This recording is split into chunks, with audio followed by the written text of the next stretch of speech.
जो भविष्य के संबंध में जो बातें हैं ये निमित्त ज्ञान से जानी जाती है। जैसे आज तुम्हारा विज्ञान 8 दिन पहले कह देता है, आपके मोबाइल में आता ना कि इतनी तारीख को बादल रहेंगे कि धूप रहेगी, तो उन तुम्हारे विज्ञान को भी अवध ज्ञान है क्या? लेकिन वो बता देते हैं, सही भी निकलता है और गलत भी, लेकिन बताते हैं कि नहीं। तो बताना जो निमित्त ज्ञान है, क्योंकि आज की पोजीशन में जो वातावरण बन रहा है, यह वातावरण यह हवाएं इतने दिन के बाद बरसेंगी या नहीं, ये अनुमान कहलाता है।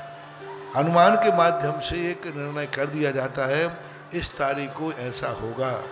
इसी प्रकार ज्योतिष का एक गणित होता है कि वर्तमान में इस व्यक्ति ने इस समय ये प्रश्न पूछा है और इस समय ये नक्षत्र है, इस नक्षत्र में पूछा गया प्रश्न ये जवाब देने वाला होता है।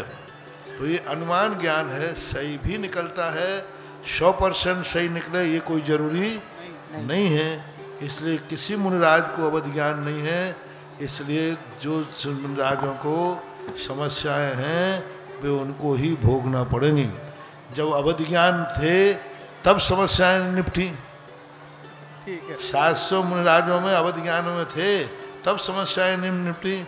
अवध ज्ञान समस्याओं को निपटाने के लिए नहीं है, और सामने वाले के पाप कर्म के उदय से लोग अवध ज्ञान लगाना भी भूल जाते हैं।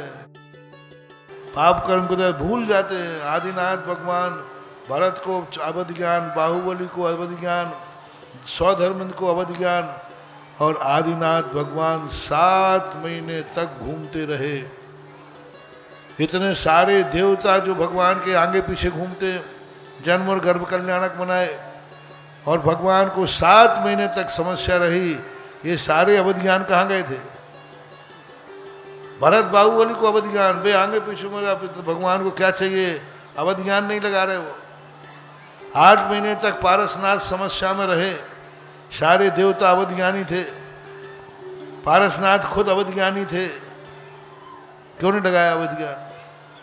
कर्म का उदय ऐसा हो जाता है कि व्यक्ति सामने पड़ी हुई सोने की मोहर भी नहीं दिखती, ऐसा हो जाता है।